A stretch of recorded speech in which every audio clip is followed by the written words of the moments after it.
오늘 함께 나눌 제목은 성도의 가장 축복된 삶, 이와 같은 제목으로 함께 말씀을 나누겠습니다. 우리가 살다가 보면은 정말 내 마음의 소원은 엄청 큰데 내 소원하고 너무 상관없는 삶으로, 환경으로, 사람으로 만나질 때가 있습니다. 그래야 할 때가 되면은 알게 모르게 때로는 낙심이 될 때도 있고 좌절이 될 때도 있습니다. 김이 새는 거죠. 기운 빠지는 거죠. 도와줄 줄 알았는데 오히려 찬물기 얹고 말입니다. 불난 집에 부채질하고 막 기름 쏟아 붓습니다. 그러면 속이 확 뒤집히잖아요. 그때 나오는 말이 뭡니까? 세상 말세다 하다가 안 되면은 나중에 주님 나라 빨리 가고 싶다. 이거는 좋은 말이고요. 좀 부정적으로 얘기하면은 그냥 죽고 싶다, 이런 얘기가 그냥 나도 모르게 툭툭 튀어나옵니다. 저는 부정적인 얘기하는 걸 참 싫어합니다. 안 될 것, 없는 것, 이런 얘기하는 거 자신이 참 싫어하지만 알게 모르게 어느 날 저도 모르게 툭 튀어나오는 말이 주님 빨리 오셔서 나 빨리 주님 나라 가고 싶다, 이렇게 표현했지만 입술의 말은 그러지만 마음 중심에는 빨리 죽어버렸으면 좋겠다, 이럴 날이 있습니다. 그래서 여러분, 오늘 이 죽고 싶다, 그만 빨리 주님 오셔서 그만 살았으면 좋겠다 싶은 일을 할 때에 오늘 제가 살아났던, 살아야 될 이유들, 제가 체험되어진 지난 한 주간의 삶뿐 아니라 그 속에서 되어진 세 가지를 나누고, 오늘 본문 말씀은 다음 주에 이어서 2주간에 걸쳐서 함께 말씀을 나눌 텐데요, 한 주간을 살아오면서 나를 살게 하신 세 가지 가치관, 지난주에 나눴던 말씀드리니까 여러분 편안하게 쉽게 들으셔도 됩니다. 그 첫 번째는 정체성입니다. 여러분 안에 하나님의 사람으로서, 성도로서, 그리스도인으로서의 정체성을 가지고 있다면 우리는 어떤 사람, 어떤 환경, 어떤 형편을 만나도 우리는 살아야 될 이유를 찾아낼 줄 믿습니다. 지난주에 나누었던 베드로전서 2장 9절 말씀 우리 한번 볼까요? 네 가지 우리 그리스도인의 정체성을 말씀하고 있죠. 너희는 택하신 족속이요, 왕같은 제사장들이요, 거룩한 나라요, 하나님의 소유된 백성이니. 목적이 무엇입니까? 이는 너희를 어두운 데서 불러내어 그의 기이한 빛에 들어가게 하신 이의 아름다운 덕을 선포하게 함이라. 전도와 선교를 위해서 너희는 내가 택했다. 너희들 왕같은 제사장 삼았다. 너희는 쓰임 받으려면 도덕 윤리가 깨끗하기 때문에 아니라 예수의 이름으로 보혈로 덮여있는 거룩한 나라가 돼야지 내가 쓸 수 있어. 예수의 보혈로 덮여있어. 너는 내 백성이야, 내 소유야, 이것입니다. 자, 여러분, 우리 모두에게 이 가치관이 우리 마음속에 확실하게 심겨져 있어야 됩니다. 내가 하나님이 택한 백성이다. 그분이 누군가? 창조주 하나님이시다. 그분이 누군가? 나의 아버지다. 그리고 그분이 능치 못할 일 없으신 그분이 나를 왕같은 제사장 삼으실 때는 얼마든지 백그라운드가 되어서 후원해 주시고 나의 등 뒤에서 도우시는 분이시니 나는 왕같은 제사장으로서 그 힘과 능력을 입고 얼마든지 쓰임받을 수 있다.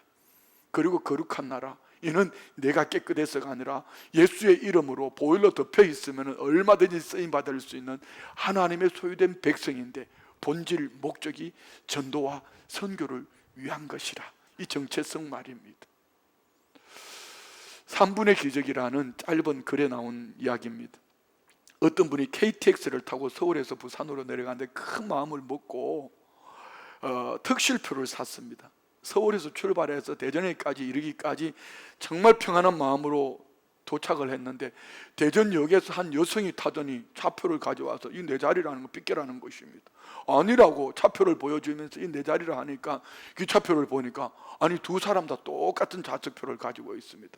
아니 당황스럽잖아요.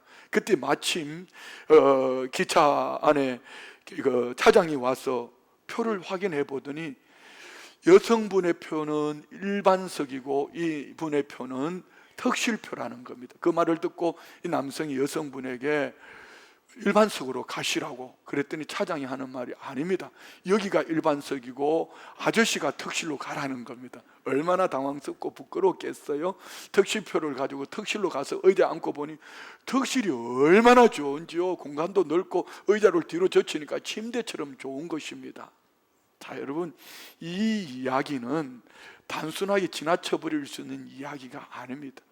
저와 우리가 하나님의 자녀로서 하나님의 택하심을 입고 거룩한 왕같은 제사장으로서 거룩한 백성으로서 하나님의 소유가 되었다는 이 가치관을 가지고 있으면은 우리는 이 턱시를 넘어서 하나님 나라 티켓을 가지고 얼마든지 우리는 이 죄악이 관여한 세상 속에서 흔들리지 않고 견고한 믿음으로 죽고 싶다가 아니라 살아야 될 이유를 찾아서 늘 승리하는 은혜의 삶을 살게 될 줄 믿습니다. 살다 보면 우리도 가끔 이렇게 내가 누구인지 자기 정체성을 망각하고 알게 모르게 입술에 툭 튀어나오는 말이 이겁니다. 살기 싫어, 못 살겠다, 죽고 싶다, 이런 얘기를 할 때가 있습니다. 자, 그때 우리가 오늘 이 네 가지를 다시 한번 돌아보는 거예요. 나는 누구인가? 나는 하나님의 택하신 족속의 왕같은 제사장이요 하나님의 거룩한 나라요 하나님의 소유이다. 나는 누구인가? 그 하나님이 나의 아버지, 나의 주, 나의 왕, 나의 목자 되시니 나는 아버지 하나님을 부르짖고 살면 얼마든지 승리할 수 있다. 로마서 8장 14절 말씀 볼까요? 무릇 하나님의 영으로 인도함을 받는 사람은 곧 하나님의 아들이라. 자, 여러분, 어떻게 하나님의 영으로 인도하심을 받죠? 우리 김정희 권사님처럼 저렇게 특별하게 기도해야지만 하나님의 영으로 인도하심을 받을까요? 여러분 안에 하나님의 영이 계심을 믿으세요? 주님이 여러분 부르시지 아니하면 구원으로도 오실 수 없을 뿐 아니라 이 예배로 인도하심도 주님이 불러주셨기 때문에, 뭐 부모 때문에, 자녀 때문에, 형제 때문에, 친구 때문에, 아니면 전도 누가 나를 인도해 주신 분 때문에 아니라 그분들을 이끌어서 여러분의 중심으로 인도해 주시는 분은 하나님의 영께서, 성령께서 저와 우리를 인도해 주신 줄 믿습니다. 그러면 우리 모두는 예수 그리스도를 믿음으로 하나님의 영으로 하나님을 아빠, 아버지라 부르짖으니 하나님의 자녀가 되어진 줄 믿습니다. 하나님의 자녀들이 주신 축복이 있습니다. 요한복음 15장 16절은 말씀합니다. 너희가 나를 택한 것이 아니요 내가 너희를 택하여 세웠나니 이는 너희로 가서 열매를 맺게 하고 또 너희 열매가 항상 있게 하여 내 이름으로 아버지께 무엇을 구하든지 다 받게 하려면, 하나님이 우리를 택하셨답니다. 택하시고 세우셨다는 겁니다. 그리고 목적이 내 삶으로 열매를 맺는데 그 열매가 내 삶으로 항상 있어서 언제든지 예수님의 이름으로 아버지께 구하면은 아버지께서 주시겠다는 것입니다. 우리는 이런 정체성 가치관을 가지고 있습니다. 얼마나 감사해요. 오늘 우리가 어떤 구원받을 만한 자격이 있었어도 아니고 내가 열심을 다해서 노력했어도 아니고 나는 부족하고 연약하고 흠이 많고 실수투성이, 여러분 속에 한번 들어가 보면 죄악투성입니다. 저도 마찬가지입니다. 우리 가정에 부모 때부터 내려오는 죄악이 있을 수 있고 우리 교회 안에 알게 모르게 좋은 영적인 흐름도 있지만 나쁜 영적인 흐름이 있을 수도 있습니다. 산호라면은 세상에서 보고 듣는 것이 다 그런 거 아닙니까? 그래서 영악해서 세상의 가치관을 가지고 영악해서 교회 안에 와서도 자꾸 세상 가치관을 가지고 줄 세우기를 하려고 합니다. 결코 주님의 기쁨이 될 수 없죠. 그럼에도 불구하고 하나님은 저와 우리를 택하시고 자녀 삼으시고 구원으로 초대하시고 너는 내 거야, 하나님의 소유 삼으시고 왕같은 제사장으로 하나님 나라 영광을 위해 하나님께서 이 땅에 내려보낸 저와 우리는 하나님 나라 대사라는 것을 믿으시기 바랍니다. 이번에 스위스에 우리 강원도에 있는 고3 아이들 전교 학생회장들 24명을 데리고 유엔기구회를 해서 교육도 하고 이제 마지막 오기 전에 스위스 대사관에서 대사를 만나고 또 대사로부터 강의도 듣고 하는데요, 저는 그 전날 파우치백을 우리만 있는 공간 안에서 누가 와서 가지고 가버렸어요. 그 안에는요, 이 학생들을 위해서 쓸 돈도 있고 여권도 있고 뭐 카드며 뭐 엄청들 앉아 있었습니다. 누가 아마 엄청 좋았을 거예요. 잃어버리자마자 제가 이런 얘기를 했습니다. 우리가 이렇게 훌륭한 일을 하면서 여기까지 와서 선교 안 하면 안 되지, 나머지는 다시 다 만들면 되니까 이 돈은 선교한 거다, 이렇게 했더니 다들 놀라는 거예요. 목사가 역시 다르기는 다르네요, 이런 표정인데 어떻든 그랬습니다. 그리고 다음 날 이제 여건이 없으면 돌아올 수가 없잖아요. 마침 다음 날 스위스 대사관에서 모임이 있기 때문에 그 전날 대사관에 전화를 하고 대사관에서 임시 여권을 만드는 준비를 했고 제가 혼자 먼저 갔습니다. 먼저 갔는데요, 잘 한번 보세요. 스위스 땅에 한국 땅이 있다는 거 여러분 아세요? 이 대사관은 이런 겁니다. 스위스에 있지만 대한민국을 대표하는 스위스 땅에 있는 우리나라 깃발이 꽂혀 있고 대사가 있고 우리나라 백성들을 위해서 일하는 한국 정부 외교 기관입니다. 그래서 제가 기념으로 사진을 찍었는데 여러분 그냥 오연하지 말고 오늘 한번 들어보세요. 대사관 바깥에서 찍은 사진 한번 보여주실래요? 자, 이 사진은 대사관 바깥입니다. 이 땅은 어느 나라예요? 스위스 땅입니다. 자, 대사관 안에서 찍은 사진 한번 볼까요? 여권을 만들었어요. 이 땅은 어느 나라 땅이죠? 대한민국입니다. 그리고 나 여권 만들었어! 이렇게 했는데 누군가 사진을 찍었어요. 자, 그리고 우리 학생들 대사님을 만나고 난 다음에 옆에 앉아 계시는 저분이 아주 유명한 금창록 대사님이신데 유럽에서만 계셨던 분이에요. 올해인가 내년에 정년하시는데요. 참 강의가 너무 은혜스러웠습니다. 우리 학생들에게 스위스가 도시국가 두 나라를 빼고 세계에서 국민소득이 제일 많은 잘 사는 나라 900만 밖에 안 되는 이 나라가 어떤 가치관을 가졌기에 이렇게 잘 살 수 있는가, 그리고 이 나라의 정치 시스템 이런 것을 거의 한 1시간 반 정도 강의를 해주시는데요, 우리 학생들에게 아마 큰 도움이 되었을 것입니다. 제가 말씀드리고 싶은 것은 이겁니다. 자, 우리는 하늘나라에서 이 땅으로 보내심을 받은 하나님 나라 대사라는 것을 믿으시기 바랍니다. 자, 여러분, 저 대사관 출입문 안에 있는 저 스위스에 있는 대한민국 대사관은요, 스위스의 통치를 받는 것이 아니고 우리나라의 통치를 받습니다. 그리고 그곳에는 대사가 있는 것처럼 저와 우리는 하나님 나라에서 물론 똑같이 부모로부터 출생했고 똑같이 살고 있지만 이미 예수 그리스도를 영접한 저와 우리는 만세전에 택하심을 입은 하나님 나라 대사로 이 땅에 보내심을 받은 하나님의 통치를 받는, 우리에게는 하나님 나라 깃발이 있어서 얼마든지 하나님 나라 깃발을 흔들면서 이 죄악관영한 세상 속에서 세상의 가치관, 세상에 적용되어진 삶이 아니라 하나님 나라 대사로서 선택하심을 입고 왕같은 제사장으로서 거룩한 나라로서 또 우리는 하나님의 소유로서 세상을 향해 보내심을 받은 전도와 선교에 열심을 내야 될 하나님의 사람들이 되어진 줄 믿습니다. 그렇습니다.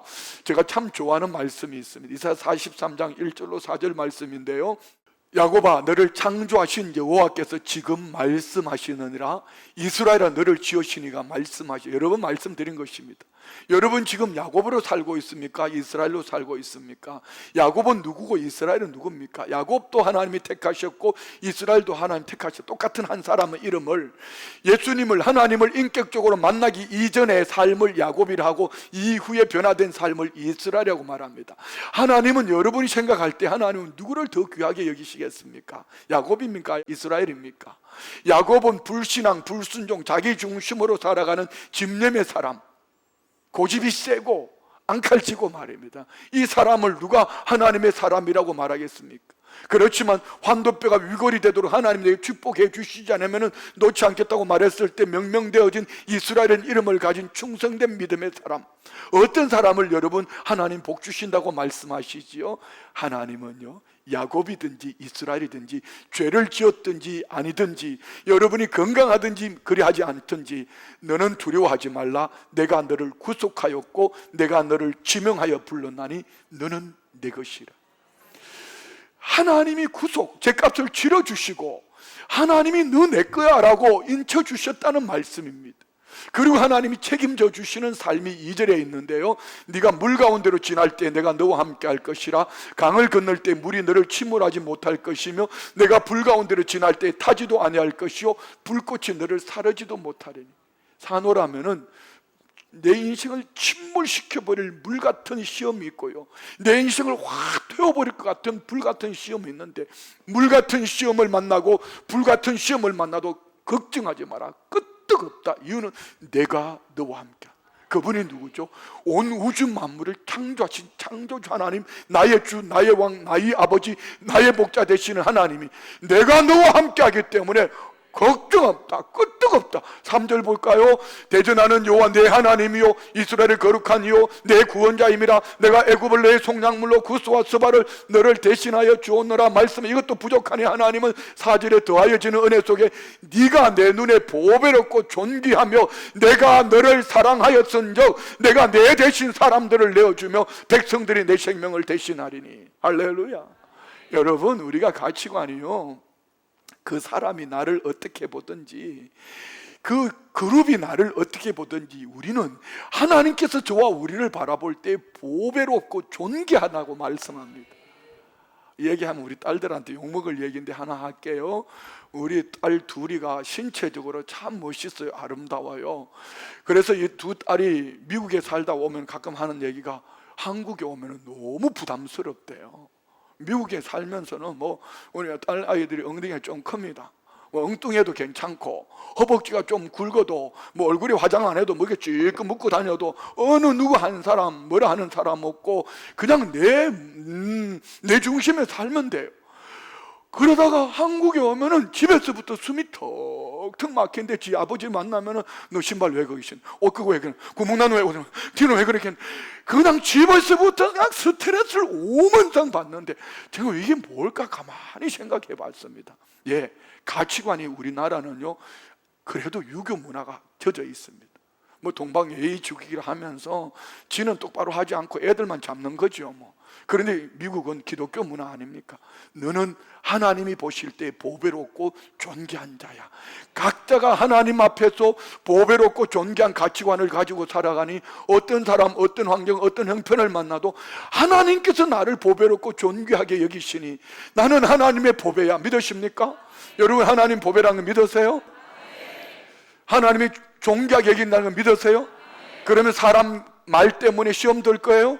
보여주는 환경 때문에 아파하고 뒤집고 살겠다 못 살겠다 죽겠다 하실 거예요? 그는 하나님 나라 보배가 아니죠. 하나님 나라 보배는 하나님께서 나를 바라보실 때 보배롭고 여기고 보배롭게 여기시고 존귀하게 계시니 세상이 뭐라 하든지 누가 뭐라 하든지 하나님 앞에서 이런 가치관, 나는 하나님의 택하심을 입은 대로, 나는 하나님의 왕같은 제사장으로서 거룩한 나라로서 하나님의 소유가 되었으니 전도와 복음 전도와 선교를 위해서 귀하게 끝까지 아름답게 쓰임 받을 거야. 이 가치관을 가지고 살아가면 우리는 살만 나는 삶을 살게 될 줄 믿습니다. 두 번째는요, 사명감입니다. 사명이라는 이 영어를 단어를 놓고 보면은 calling, 부르심이죠. 미션, 보내는 사명이 있습니다. 자, 콜링이라면 누군가가 나를 불러줘. 누군가가 불렀을까? 미션, 누군가가 나를 보내시는데, 그럼 나를 부르시고 보내신다면 누군가가 나에게 맡겨준 일이 있지 않냐는 것입니다. 이것이 사명입니다. 누구나가 사명자가 될 수 있지만 주님은 아무에게나 이 사명을 맡기지 않는다는 것. 분명한 것은 이겁니다. 콜링, 부르심을 받고 미션, 보내심을 받는데 각 사람에게 주시는 이 사명이 있으니 저와 우리가 예수 그리스도를 믿는 주님께로 인도하심을 받은 콜링을 받은 여러분 모두에게는 여러분이 원하든지 원하지 않든지 우리 주님 지상 최대의 사명, 아버지와 아들과 성령의 이름으로 모든 족속을 제자 삼아야 될 미션, 하나님이 보내심을 받은 이 사명이 있는 줄 믿습니다. 사명자의 가치관을 가지면 사명이 때로는 나를 살게 합니다. 저는요, 제가 목회 현장에서 제일 좋을 때가 설교할 때입니다. 나는 주일 설교를 한 2시간씩만 하라 하면 엄청 좋을 것 같아요. 한 30분만 넘어가면 몸을 비트는 사람들이 가끔 보이지만 우리 교회 성도님들이 웬만큼 연단이 되어서 뭐 3부는 1시간 해도 끄떡도 안 합니다. 워낙 길게 해가지고 너무 감사해. 난 3부 오시는 분들이 너무 존귀한 분들이야. 어떻든 뭐 귀합니다. 예. 왜 설교하고 왜 신방할 때가 좋으냐 하면은요, 아마 지난 한 주간은 제가 뭐 모르기는 몰라도 직접 찾아가지는 않았지만 전화와 메시지나 이런 것들로 이제 교우들에게 함께 나누며 오히려 제가 위로를 받았습니다. 설교할 때 말이에요. 가끔 이럴 때가 있어. 나 오늘 설교 못할 것 같다. 이 설교 원고가 없어서 못하는 것이 아니라 이 설교 원고하고 내 인생을 놓고 보면 내가 인생대로 살지 못하니 얼마나 비굴한 인간이고 하나님 앞에서 얼굴 낯짝이 두껍죠. 부끄럽죠. 어떻게 나 오늘 설교 못할 것 같아. 설교 못할 것 같아. 막 죽을 것 같아요. 숨이 막혀요. 가슴을 팍팍 찔러 옵니다. 막 우황청심만 안 먹으면 못할 것 같습니다. 막 이럴 때가 있어요. 그러면 진짜 우황청심만 먹고 올라올 때도 있습니다. 와서 이렇게 설교를 시작하지만 시작할 때는요, 나의 모습을 보고 연약한 모습을 보고 죄된 모습을 보면서 강단에 서지만 어느 순간 설교를 시작하다가 보면 내가 하는 것이 아니라 성령님이 지금도 마찬가지요, 이 말씀을 이끌어가는 것을 확신합니다. 무슨 얘기죠? 내가 있어야 될 그 사명의 자리에 있으면은, 그리고 그 다음은 하나님이 하십니다. 신방도 마찬가지입니다. 여러분, 살아갈 기력이 없을 때 교우를 신방하면서 몇 마디 말 나누는 가운데 그 속에서 깨달아 얻는 것이 있습니다. 나의 삶의 사명, 어떤 책임감, 어떤 부담감을 가지고 나가면은요, 내가 있어야 될 그 자리에 있기만 하면, 그리고 그 다음은 하나님이 나를 살게 하신다는 것.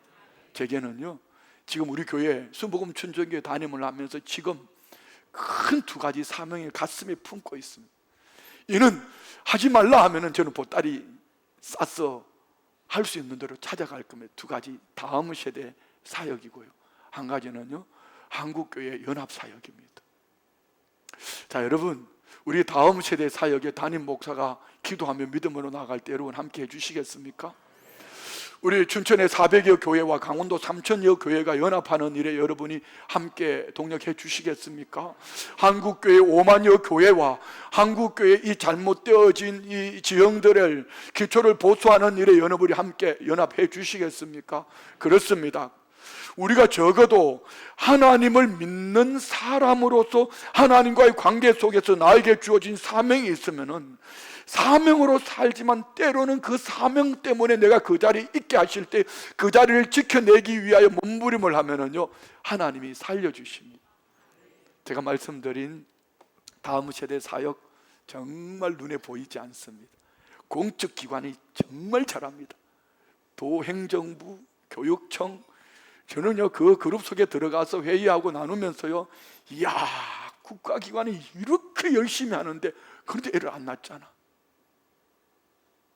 이는요, 교회만이 할 수 있는 비결이 있습니다. 왠지 아십니까? 하나님이 살아계십니다. 여러분, 창세기 1장 28절 말씀 보십시오. 번성케 하는 것이 하나님의 축복입니다. 강단에서 담임 목사는 끊임없이 번성을 선포하고 이런 시스템이 갖춰져 있는 교회와 주의 백성들이 기도하면은 하나님께서 그들의 생각을 바꾸시고 그들의 가치관 속에 역사하셔서 번성하게 하시고 하나님께서 얼마든지 때를 따라 도우심을 믿습니다. 그런데요, 안타까운 것은 이겁니다. 얼마 지난 한 주간도요, 목회자들 그룹에서 제가 거품을 물고 얘기를 해서, 하늘은 새벽에, 수요일날 새벽에 기도하는데요, 어떻게 춘천에 있는 이 교회들이 자기들만을 위해서 어떻게 이렇게 갈 수 있을까? 새벽에 하나님께서 저를 가슴을 치게 하셨습니다. 그리고 7시에 목회자 기도를 끝나고 난 다음에 목사님들, 나 오늘 아침에 내 마음에 이런 응답을 받았는데 그 목사님들을 좀 찾아가서 내가 성경책을 들고 가서 당신들만의 교회를 위해서 목회하는 것이 과연 올바른 목회인가? 그리고 당신들 교회 그 성도들 주님 나라 갔을 때에 그 성도들 쭉정이 들고 오면 당신들 책임질 수 있냐고, 이렇게 거품을 물면서 목사님들한테 얘기를 했다. 한 목사님이 이런 얘기를 하셨어요. 목사님, 우리 한 주간만 작정해서, 한 달만 작정해서 기도합시다. 이 목사님은 대표성을 띠니 그리고 가서 얼마든지 할 수 있습니다. 자, 여러분, 그리하고 난 다음에 수요일날 제 속이 얼마나 아팠는지 몰라요. 내가 뭐라고 춘천의 400개 교회를 짊어지고 혼자서 고통하고, 내가 뭐라고 목사님들 모이면 목사님들에게, 장로님들 모이면 장로님들에게, 우리 장로님들 만나면 우리 장로님들에게, 지역의 연합회 장로님들, 내가 뭐라고 왜 얘기를 해야 되냐고 속이 상하죠. 그분들이 앞에서는 이 목사님 얘기하지만 돌아서서 뭔 얘기하겠어요? 좋은 얘기 하겠습니까? 자, 뭔지 아십니까? 이것이 사명감입니다. 이 사명감을 가지고 있으면은요, 책임감이 있고, 이 책임감을 가지면 거룩한 부담감은요, 욕을 먹어도 그 길을 갑니다. 왜요? 개척지 않은, 가보지 않은 길을 가야 되기 때문에, 때로는 나무를 꺾어야 되고, 때로는 거미줄도 치워야 되고, 없는 길도 만들면서 가야 합니다. 자, 여러분 보십시오. 우리 교회가 비전 서클을 하고 있으니 주변에 있는 얼마나 많은 교회들이 비전 서클에 도전을 받고 이제 하고 있습니다. 얼마나 귀한 사역이에요. 우리 교회가 계속 다음 세대를 외치니, 우리 교회 안에 다음 세대들이 세워져 가고 있는 것처럼 한국교회 다음 세대들이 무너진다고 할 때에 춘천에 있는, 강원도에 있는, 한국에 있는 한국교회들이 다음 세대를 같은 꿈, 같은 비전을 품고 가는 이들 가운데 역사합니다. 이번에 한동대학교에서 영어 캠프를 했습니다. 한 60여 명이 영어 캠프를 했는데 3분의 1이 우리 비전스쿨 아이들이 갔습니다. 무슨 얘기죠? 여러분, 한동대학교 하면은 기독교 대학, 기독교를 넘어서 우리나라의 최고의 대학 아닙니까? 그 대학에서 영어 캠프를 하는데 전국에서 60명이 왔어요. 3분의 1이 우리 비전스쿨 아이들이 간 겁니다. 뭔 얘기죠? 자, 여러분, 남들이 가지 않은 길을 사명감을 가지고, 책임감을 가지고, 거룩한 부담감을 가지고 나아갈 때에 때로는 원망의 소리도 듣고, 때로는 거미줄에 걸려서, 때로는 욕도 먹기도 하고, 때로는 정말 지치고 피곤하고 주저앉고 싶고 죽고 싶다는 말이 나올 정도, 그럴 때가 있습니다. 그리할 때에 여러분, 하나님께서 내게 콜링, 그리고 미션, 이것을 생각하면 우리는 저마다 각자의 주신 그 사명감을 가지고 승리할 줄 믿습니다. 자, 그런데요, 우리가 적어도 이 사명감이라는 것은 언제 아름다울까요? 있어야 될 그 자리. 이스라엘이 건국될 당시 아인슈타인을 이스라엘 국회에서 대통령으로 선임한 일이 있었습니다. 아인슈타인은 거부했습니다. 아인슈타인은 이렇게 말합니다. 대통령 할 사람은 많지만 물리학을 가르칠 사람은 그렇게 많지 않습니다. 나에게 물리학을 가르칠 사명이 있습니다. 사명을 생각하는 사람이 되면은 우리의 삶이 세상의 환경에 떠밀려 두둥실 다니지 않습니다. 마치 남들이 장에 가니 지게 주고 장에 따라가는 그런 어리석은 삶을 살지는 않을 것입니다. 참 불행한 사람, 불쌍한 사람이지요.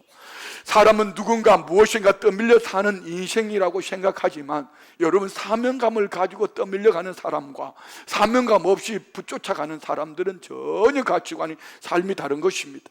지금 우리들에게 새로운 사명이 필요한 것이 아닙니다. 저는 80년대 중후반에 예수님을 만나고 얼마 되지 않아서 사명의 음성을 들었습니다. 사명의 음성을 들을 때에, 제가 직장을 그만두고 나올 때에, 그리고 사명의 음성을 듣고 신학교로 가려고 할 때에 하나는 배추장사로 보냈습니다. 가끔 그런 생각이 듭니다. 그 배추장사 할 때 그때 땅 680평 13만 원에 사라고 그랬는데, 그거 살려고 저기 부천에 있는 뭐 조그만 거 뭘 하나 팔려고 내놨는데 이게 안 팔려. 그때 그것만 샀으면 그 땅이 지금 한 평에 6천만 원이 됐어요. 또 빨리 계산 한번 해보세요. 680만 원, 680평을 6천만 원이면 얼마나 될까요? 야, 그것만 있으면 순복음 춘천교 200억 건축할 수 있는데, 뭐 이런 생각이 들 수도 있지만, 누군가는 그러더라고, 네 그거 있어서 목회하겠냐, 뭐 그런 얘기도 하기도 하는데요.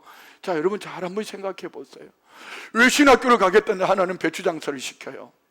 그리고 배추장사를 될만하니까, 돈벌이가 좀 되니까 왜 또 그만두라 그래요? 그러더니 왜 난데없이 왜 그 큰 교회 안에 목사님도 가지 마라, 너 거기 가면 바보 아니면 천재 둘 중에 하나라고 말하는데, 왜 학구방 같은 교회에 와서 있는 욕 없는 욕 다 먹고 3년 후에는 쫓겨나고 말입니다. 그리고 또 개척해가지고 우리 하목기 권사님 시어머니 건물 지하에 말입니다, 스티로폴 깔고 예배를 시작했습니다. 참 인생이 꼬라지가 말이 아니죠. 누가 봐도 미친놈이라고 그랬습니다. 그런데 지금은 나보고 제일 낫다 그런다. 자, 여러분 뭐죠? 여러분, 새로운 사명을 여러분 보고 목사 되라는 거 아닙니다. 처음 여러분이 예수님 만날 때 콜링의 음성을 들었더라면, 주님이 여러분에게 주셨던 말씀이 있었더라면, 여러분에게 또 보내심을 받는 미션이 있었더라면, 그것을 다시 회복해서 여러분이 꼭 있어야 될 자리 말입니다. 목사는 목사의 자리, 장로, 안수집사, 권사가 있어야 될 자리, 여러분 아버지가, 어머니가, 자녀가, 부모가, 형제들이 있어야 될 그 자리, 성도가 있어야 될 그 자리에서 최선을 다하면 그는 참 아름다운 사명자들이 되어질 줄 믿습니다. 나의 삶 삶을 가장 아름답게 만드는 것이 뭘까요? 내가 있어야 될 자리에 꾹 앉아서 여러분 그 자리에서 최선을 다하면 정말 아름답습니다. 여러분 한번 생각해 보십시오. 여러분 어떤 가정에 가보면은 이렇게 어항에 물고기들이 있잖아요. 어항에 있는 이 물고기 얼마나 아름다워요, 그렇죠? 여름철 지금 더울 때는 그것 때문에 가습기 효과도 있고 얼마나 좋아요. 근데 여러분 물고기가 나는 물속이 싫어하고 튀어나와가지고 여러분 잠자는 침대 옆에 들어 누워 있으면은 여러분 물고기 아름답겠습니까? 얼마 가지 않아 썩은 냄새 날 겁니다. 여러분 진짜 사랑이 뭐죠? 여러분 헌신이 뭡니까? 여러분이 있어야 될 그 자리에서 내게 맡겨준 자리에서 최선을 다하는 것. 성도의 삶의 가장 큰 축복은 사명의 자리를 찾는 것이고 그 사명의 자리에서 충성되이 사명 감당하면은 그는 가장 복된 삶을 살아내는 성도의 삶이 될 줄 믿습니다. 제가 오늘 이 본문을 가지고 설교한 이유가 세 번째 것 때문인데요, 하나님과의 친밀함입니다. 성전 신앙 말입니다. 지난주 새벽 예배 말씀은 열왕기 하 18장부터 20장에 있는 히스기야 왕에 대한 이야기입니다. 히스기야 왕이 25살에 왕이 되었습니다. 39살 되었을 때 14년 후에 말입니다.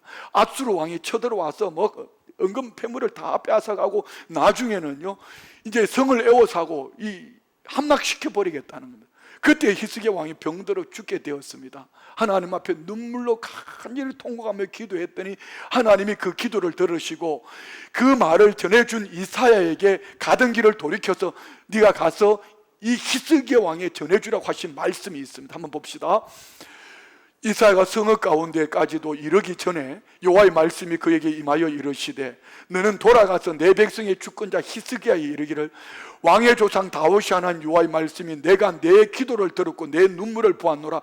내가 너를 낫게 하리니 네가 3일 만에 여호와의 성전에 올라가겠고 네 날에 15년을 더할 것이며 내가 너와 이 성을 앗수르 왕의 손에서 구원하고 내가 나를 위하고 또 내 종 다윗을 위함으로 이 성을 보호하리라 하셨다. 몇 가지 축복이 있죠. 대적 앗수르를 물리쳐 주실 것이고 질병에서 고쳐서 15년 생명을 연장시켜 주시고 이 성을 보호하시겠다 약속해 주셨습니다. 자, 여러분 이것을 우리에게 적용하면은요, 여러분 연수를 더하고 환경이 잘 되고 삶이 축복받고 이 땅에서 누리고 싶은 모든 복을 하나님은 히스기야에게 주시겠다는 겁니다. 근데 핵심은 5절 말씀 다시 한번 올려주실, 저는 이 말씀 때문에요 저는 한 주간을 정말 가장 힘들고 어려운 환경 속에서 이 말씀 때문에 살아낼 수 있었으면, 맨 끝에 봅시다. 네가 3일 만에 여호와의 성전에 올라가겠고, 이 말씀 말입니다. 왜 하나님은 내 생명 연장시켜 줄게, 내 대적들 물리쳐 줄게, 이 성 지켜 줄게, 이것보다 더 중요한 거 네가 3일 만에 성전에 올라가실 것을 말씀해 주셨을 거예요. 성전에 가면 뭐 있죠? 하나님을 만나고 예배하고 기도하고 찬송하고 헌신하고 봉사하고 더 중요한 것이 있습니다. 하나님의 임재 속에서 나를 정확하게 아시는 하나님 앞에서 내 안에 숨어져 있는, 숨겨져 있는 죄악의 근원들, 부모로부터 가정 안에서 아니면 삶의 환경 속에서 교회 안에서 흘러오는 꼭 핀셋으로 뽑아내야 될 히스기야 왕 안에 있는 교만함이 있었더라면 오늘 저와 우리 안에 정말 주님이 여호와의 성전에 올라와서 하나님의 임재 속에서 이런 설교를 들으면서 내 안에 핀셋으로 뽑아내야 될 그 무엇이 있는데 하나님은 이것을 위해서 여호와의 성전에 올라가겠고, 다시 말씀드리면 성전 신앙입니다.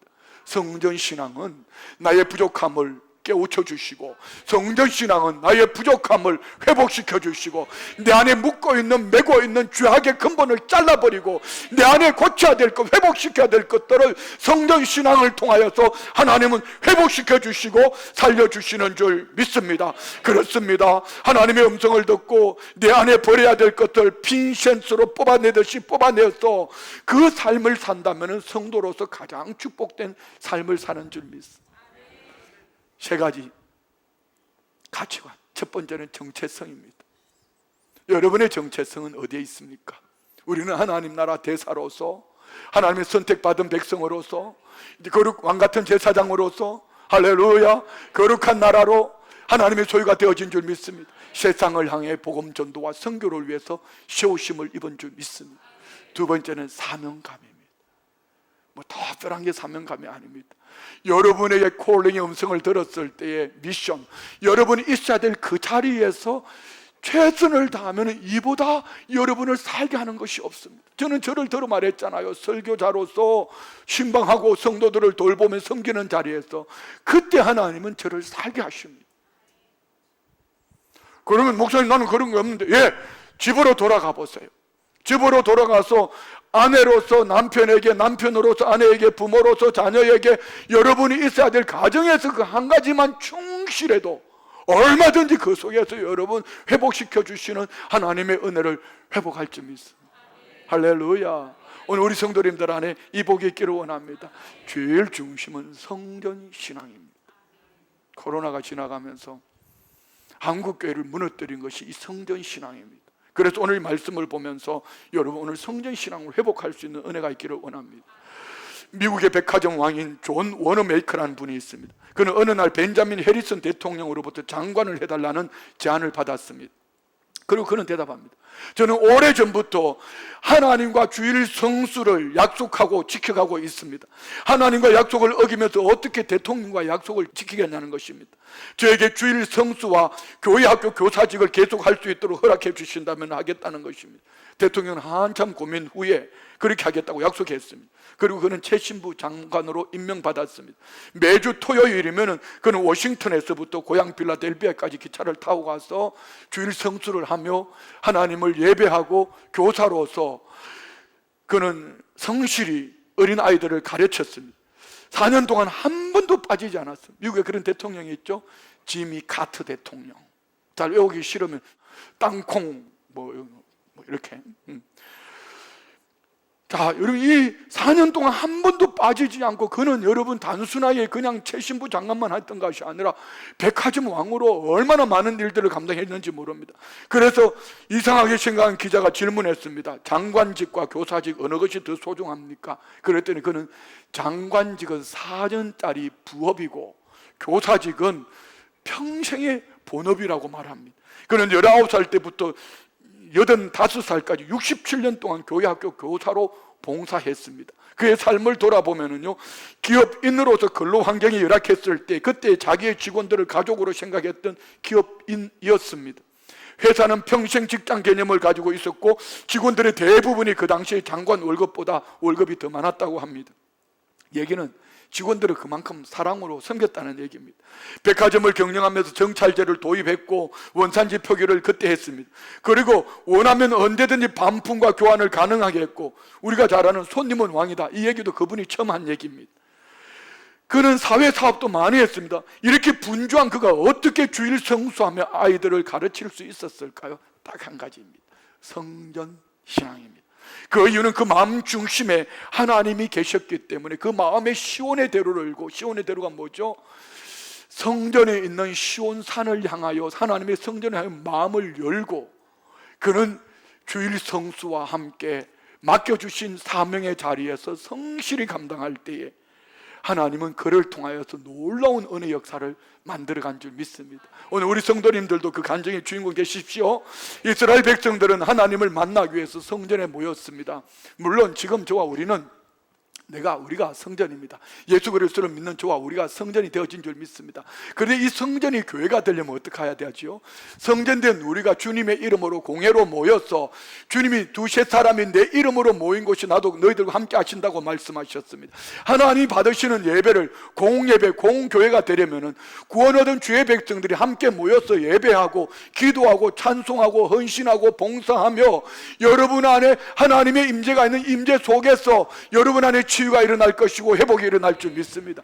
이것이 성전 신앙이지요. 나는 예수를 믿으니 내 안에 성령이 계시니 성전이니까 나는 안 나가. 가나안 성도가 되어서는 절대로 성전이 교회가 될 수가 없습니다.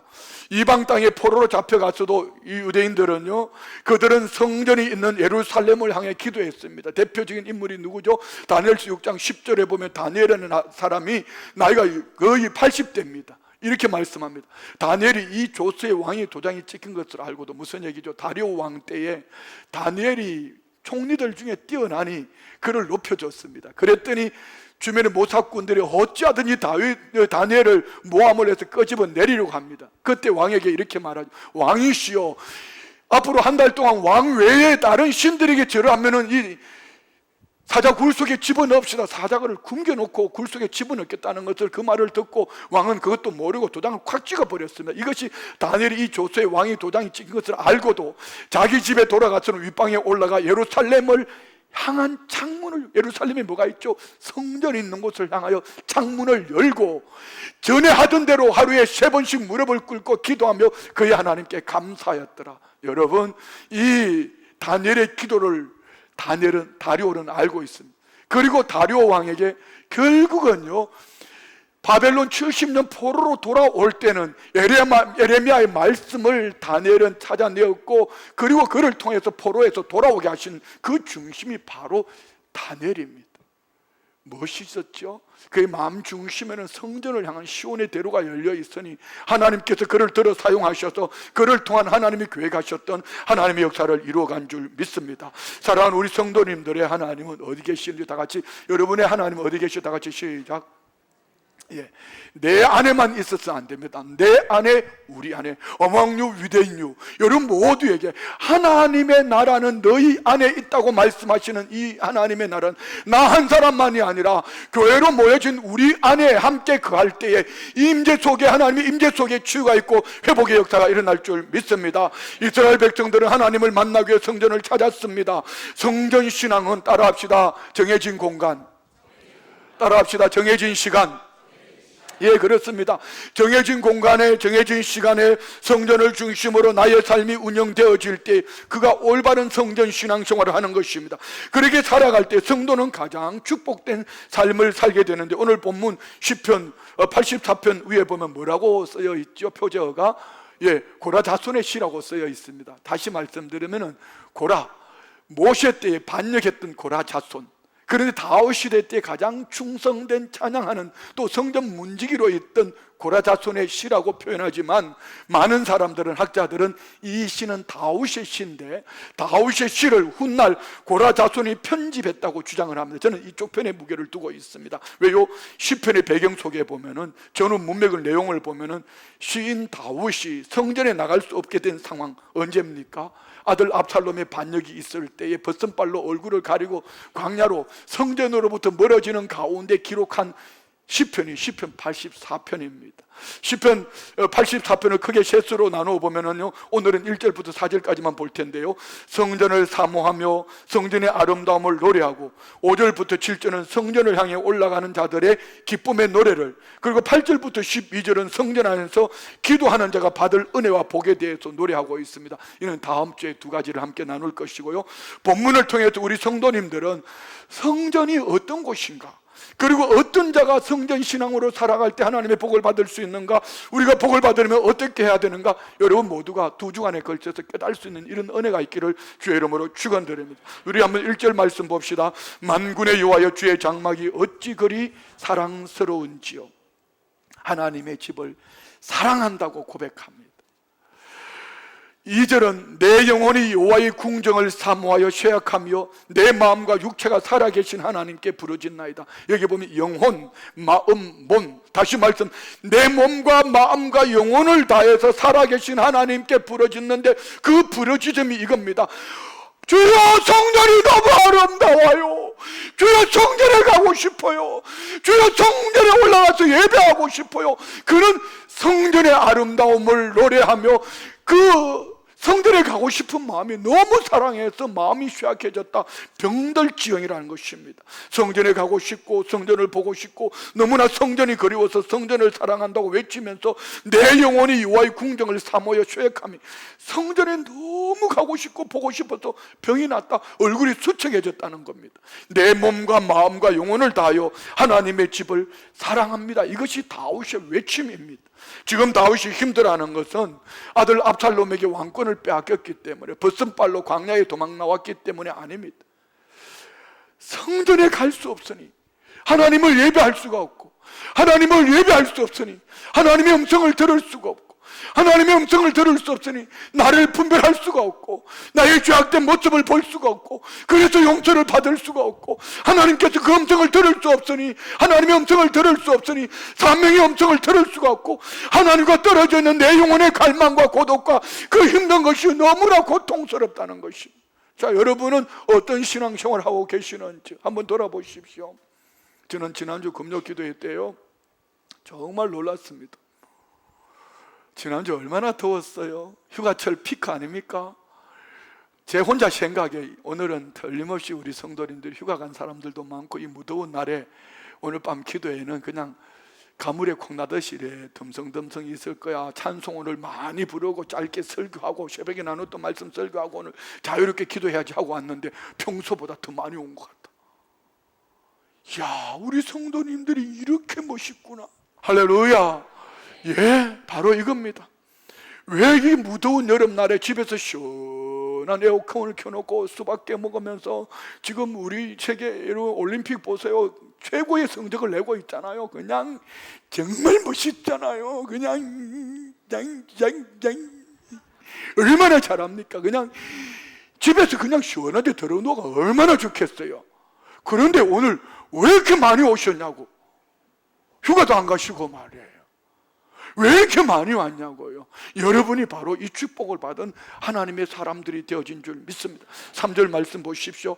나의 왕 나의 하나님 만군의 여호와의 주의 제단에 참새도 제 집을 얻고 제비도 새끼 둘 보금자리를 얻었나이다. 제비와 참새를 부러워합니다. 왜요? 훨훨 날아가서 그는 성전에 갈 수 있으니까. 그리고 성전 한 기퉁에 집 짓고 그곳에서 행복하게 새끼를 낳고 그곳에 가족들이 살 수 있으니 얼마나 제비 새끼, 참새 새끼를 바라보면서 다윗은 찬양하면서 부러워하는 것입니다. 자, 여러분 온 가족 모두가 하나님의 성전에서 둥지를 트는 이런 은혜와 복이 있기를 주의 이름으로 축원드리며 4절 보십시오. 주의 집에 사는 자들은 복이 있나니 그들이 항상 주를 찬송하리다. 다윗은 성전을 얼마나 사랑하는지 성전을 1절에서는 만군의 여호와의 주의 장막이라고, 2절은 여호와의 궁전, 3절은 주의 제단, 4절은 주의 집이라고 말합니다. 모두가 성전을 가리키는 말이지요. 오늘날 교회를 가리킵니다. 성전은 하나님이 계신 곳입니다. 하나님은 영이십니다. 하나님은 계시지 않은 곳이 없습니다. 온 천하에 충만하신 줄 믿습니다. 그러나 놀랍게도 하나님께서는 한 장소를 택하시고 정해진 시간에 순복음 춘천교회 교우들이 만나서 예배할 때 그 가운데 임재하시고 때를 따라 도우시고 치료하시고 회복시켜 주시고 용서하시고 은혜 가운데 함께 하시는 줄 믿습니다. 출애굽기 25장 22절 말씀 보십시오. 거기서 내가 너와 만나고 속죄소 위 정극의 위에 있는 두 그룹 사이에서 내가 이스라엘 자손을 위하여 내게 명령할 모든 일을 내게 이르리라. 시편 11편 4절 여호와께서는 그의 성전에 계시고 여호와의 보좌는 하늘에 있으며 그의 눈이 인생을 통촉하시고 그의 안목이 그들을 감찰하시는도다. 믿으십니까? 역대하 7장 16절 이는 내가 이미 이 성전을 택하고 거룩하게 하여 내 이름을 여기에 영원히 있게 하였습니다. 내 눈과 내 마음이 항상 여기 있어요. 여러분 안에 있다는 얘기입니다. 세상에 아무 크고 화려한 유명한 좋은 집이 있어도 하나님은 성전에서 만나 주시겠다는 것입니다. 다윗이 여호와의 궁정을 사모하고 주의 장막을 사랑한 것은 거기에 하나님이 계시기 때문에, 여러분이 이 교회에 열심을 품고 나와야 될 이유는 저를 만나기 위해서도 어떤 친구를 만나기 위해서도 아닙니다. 여러분 저를 가까이서 만나면 저 아내한테 물어보십시오. 정말 썩어 빠진 인간입니다. 정말 여러분이 저를 알면 우리 목사님이 아니고 목잡니 이렇게 말할 겁니다. 여러분 저는 인간 같지 않은 인간입니다. 정말입니다. 여러분 모두가 하나님의 집에 아버지를 부르짖고 아버지의 자녀된 형제들을 만나고 예배하고 여기서 하나님의 영광이, 하나님의 임재가 있고 치유가 있고 용서가 있고 회복이 있고 응답이 있고 축복이 있고 이 은혜가 여러분 안에 넘쳐나기를 주의 이름으로 축원드립니다. 왜요? 하나님의 집이거든. 주의 성전을 하나님의 집이라고 말합니다. 교회는 나그네들이 잠깐 왔다 미꾸라지처럼 쉬고 왔다가 빠져나가는 곳이 아니라 교회는 아버지 하나님이 머리 되시고 구성원된 우리 가족들이 함께 하나님을 예배하고 찬양하는 곳인 줄 믿습니다. 그래서 여러분, 저는 이 가치관을 가졌으면 좋겠어요. 집에서 교회로 오고 직장에서 학교에서 교회로 오는 것이 아니라 우리 가치관은 교회에서 집으로, 교회에서 가정으로, 교회에서 직장으로 나아가는 여러분 모두가 되시기를 주의 이름으로 축원드립니다. 왜요? 이곳에는 아버지가 계시고 이곳에는 누가 있어요? 우리 사랑하는 형제들, 자매들, 가족들이 이곳에서 만나시기 때문입니다. 자, 말씀 마칩니다. 시편 65편 4절은 말씀합니다. 주께서 택하시고 가까이 오게 하사 주의 뜰에 거하게 하신 사람은 복이 있나이다. 우리가 주의 집 곧 주의 성전의 아름다움으로 만족하리이다. 하나님은 어디 계시죠? 하나님의 성전에 계시는 줄 믿습니다. 우리 집에서 부모와 자식이 만나듯이 하나님의 성전에서 나의 주, 나의 왕, 나의 아버지 하나님을 만나기를, 하나님의 자녀된 우리 사랑하는 형제 자매들, 교우들을 이 성전에서 하나님의 집에서 만나는 것입니다.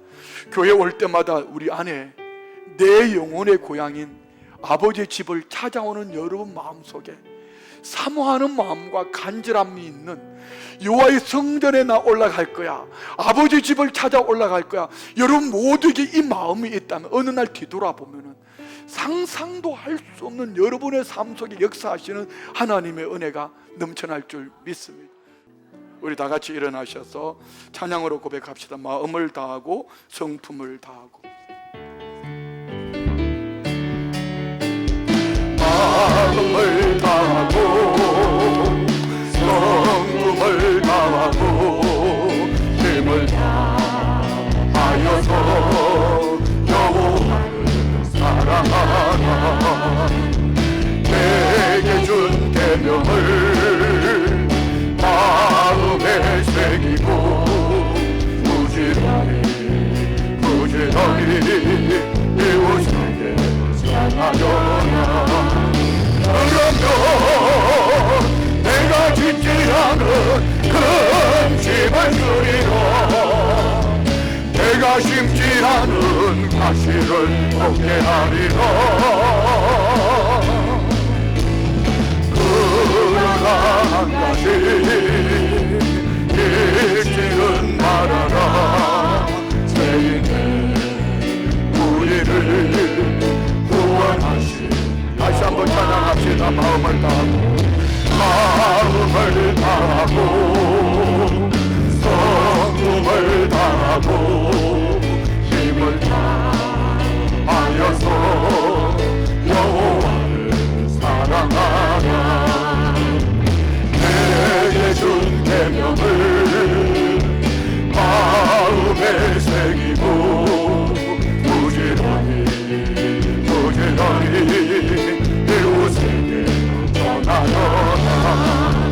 그러면 내가 짓지 않은 큰 집을 주리라. 내가 심지 않은 과실을 먹게 하리라. 그러나 한 가지 잊지는 말아라. 죄인들 우리들 구원하신 여호와. 다 같이 말씀을 생각하며 합심으로 기도합니다. 주